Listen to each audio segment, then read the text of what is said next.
Ayo, kwanza yo. Oh, eh, eh.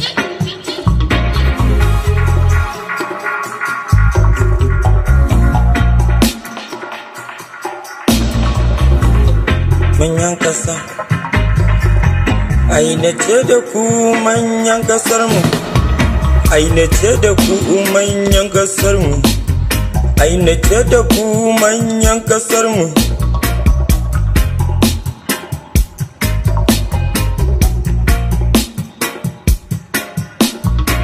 Ashe kasashe da dama sun san inci. Ashe kasashe da dama suna rayuwa cikin kwancin hankali da manitsuwa.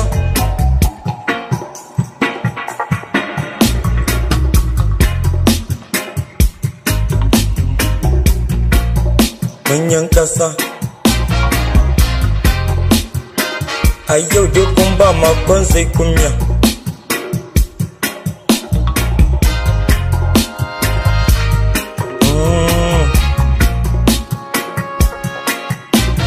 Idan ka ji kukan talaka a yanzu, na ce da ku ɗan Nijar ne, damuwa talaka yake ciki.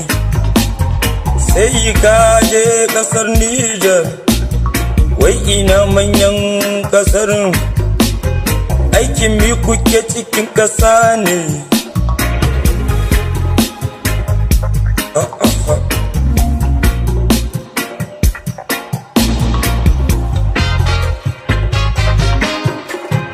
Ya kamata a ce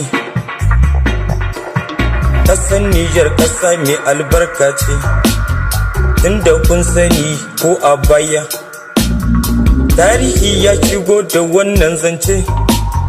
Kun karanta kun gani a tsarin zance.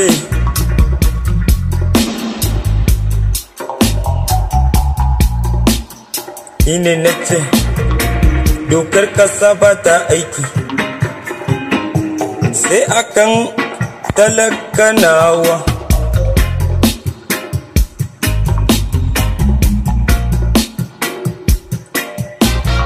Waɗiyan shugabanni ga sunan bircik, da mun tashi mun yo magani sai a ce ɗan talaka mugu ne, ɗan talaka wai shi ɗan ƙeta ne. Kumfani kuma Muhammadu Yusuf mai Nijar, ƙasashe nawa ka shiga, ƙasashe nawa ka gani ba in kari, sun riƙe talakawansu. Dukkan kuka suna ji,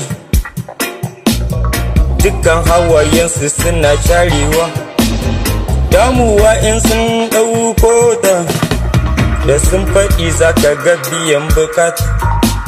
Amma ya ƙasar ka take baya ne, ya kamata dai ku gyara, don ko lokaci ya zo na ce da ku manyan ƙasar mu.